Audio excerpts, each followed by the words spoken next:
धैर्यवान पुरुष उसे ही कहा जाता है जो इन दो के वेगों को सह जाए, वही मृत्यु के वेग को सह पाएगा। ध्यान रखना।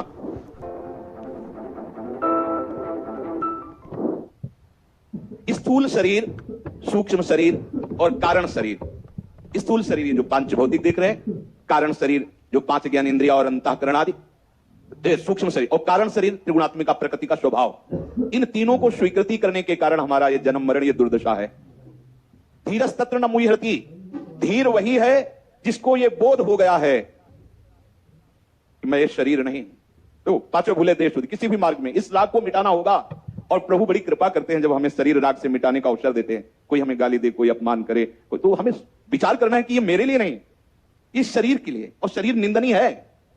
कोई इसे सम्मान दे तो भी कोई महत्व नहीं, कोई इसे अपमान करे तो भी महत्व नहीं। जब पूज्यपाद सिउड़िया बाबा जी महाराज ने कहा कि तुम्हारी भाषा में कोई तुम्हारी निंदा करे और तुम्हें बिल्कुल ऐसे फर्क ना पड़े जैसे कोई विदेशी भाषा जिसे आप नहीं जानते उस भाषा में आपकी निंदा करे, तो आपको कोई फर्क नहीं पड़ेगा, क्योंकि आप जानते नहीं। जब आपकी भाषा में आपकी कोई निंदा करे और आप मुस्कुरा कर उसे सह जाए, तो समझो आपका बोध हो रहा है, आपका ज्ञान प्रकाशित हो रहा है। धृति, धैर्यवान पुरुष उसे ही कहा जाता है जो इन दो के वेगों को सह जाए, वही मृत्यु के वेग को सह पाएगा। ध्यान रखना। प्रभु कह रहे धीरस्तत्र न मुह्यति, धैर्यवान पुरुष कभी विचलित नहीं होता।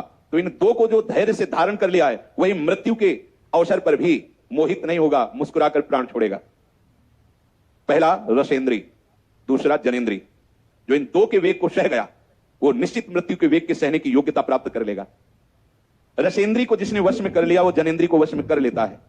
जो रसेंद्री को वश में नहीं कर पाया वो बकवास चाहे करे, जनेंद्री को वश में नहीं कर सकता। जो रसेंद्री और जनेंद्री को अपने अधीन कर लिया वही महात्मा है, वही ज्ञानी है, वही बैरागी है, वही भगवत मार्ग का पथिक है। जो रसेंद्री और जनेंद्री की क्रीड़ाओं में आसक्त है वो कैसा महात्मा है, कैसा भगवत मार्ग का पथिक है, भगवान जाने। पर शास्त्र ऐसा कहता है। रसेंद्री और जनेंद्री के वेग को जो सह गया, ये छोटी मोटी बात नहीं है। आप देख लीजिए, महात्माओं ने इन दो पर ही विशेष शासन किया है। रसेंद्री और जनेंद्री को अपने अधीन करने वाला उपासक ही अपने स्वरूप की तरफ चल पाएगा, भगवत मार्ग की तरफ चल पाएगा।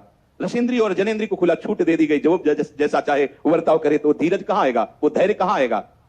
क्योंकि रसेंद्री जनेंद्री जो हमें आसक्त किए हो असत क्रिया असत पदार्थों में, ये सत्य नहीं है। जो कुछ ही क्षण में नष्ट हो जाता है वो सत्य कैसे हो सकता है? देखो, अच्छे से अच्छे पदार्थों को आप ऐसे रखते, देखो प्रतिपल नष्ट हो रहे हैं, कुछ समय बाद उनसे बदबू आने लगेगी। और जो पदार्थों का भोक्ता शरीर बन रहा है उसको आप देखो, उस शरीर से तुम सुख की आकांक्षा रखते हो, अपने शरीर से या दूसरे शरीरों से। ये घोर अज्ञान की वृत्ति है, और जो इस वृत्ति का पोषण करता रहता है, रसेंद्री जनेंद्री के वेग को न सह सकने के कारण वो परमार्थ की पगडंडी पर नहीं चल पाएगा। वो देख ही नहीं सकता परमार्थ किसे है कहते हैं। काफी समय व्यतीत होने के बाद भी उसको ऐसा लगेगा कुछ नहीं है परमार्थ में। कहते हैं इन दो पर शासन करो और आप फिर देखो कैसे आप आनंद मगन होते हैं। बोले मैं इनके बिना नहीं रह सकता, ये तुम्हारी स्वीकृति है। ऐसा नहीं है प्यारे, बिल्कुल ऐसा नहीं है। आप स्वयं सुख राशि हैं, प्रभु के अंश हैं। ये मायाकृत भूल को मिटाने के लिए आपको अवसर मिला, इस भूल को सुख मत मानिए। धीरस्तत्र न मुह्यति, धीर उपासक कभी भी किसी भी विषय से मोहित नहीं होता, इसमें बिल्कुल संदेह नहीं। जो ऐसा धैर्यवान होता है उसका अगला जन्म ही नहीं होता। ध्यान रखना, जो ऐसा धैर्यवान होता है अगला जन्म ही नहीं होता उसका। ये जन्म मरण का जाल ही नष्ट हो जाता है। इसलिए प्रभु कह रहे हैं कि तुम धैर्यवान बनो। मात्रा स्पर्शास्तु कौन्तेय शीतोष्ण सुख दुखदाः आगमा पाइनो अनित्यास्तास्तितिक्षस्व भारत। हे कुंती नंदन, इंद्रियों के विषय जितने हैं वो सब जड़ पदार्थ हैं। ध्यान रखना।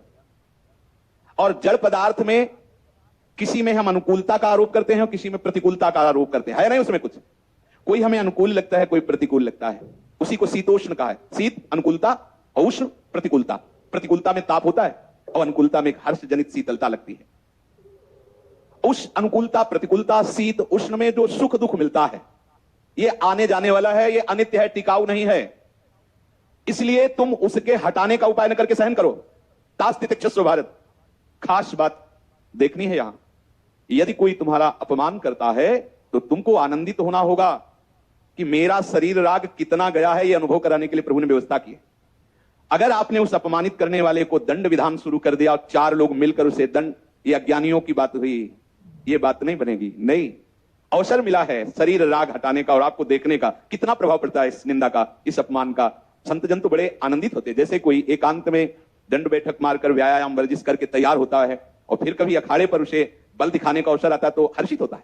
कि आज हम जो वर्षों से व्यायाम कर रहे हैं दिखाने का अवसर, ऐसे ही वर्षों से जो हम अभ्यास कर रहे हैं अब हमें उसका अनुभव करने का अवसर आया है। जब हमारी कोई निंदा करता है, हमारे कोई अपमान करता है, हमारी अवहेलना करता है, तो हमें कैसा लगता है? अगर हमें उसके प्रति द्वेष बुद्धि होती है और हम चार लोगों को अपने सपोर्ट में लेकर उसको दंड देने की बात सोचते हैं, तो ये घोर अज्ञान और संसारी का कार्य है, ये साधक का कार्य नहीं, उपासक का कार्य नहीं है। मात्रा स्पर्शा भगवान कह रहे, मात्रा, इसे तौल का नाम है मात्रा। तो आप कितनी मात्रा में ये खाते हैं, कितनी मात्रा में आप ये छोड़ते हैं? मात्रा माने एक माप, एक तौल। और सूक्ष्म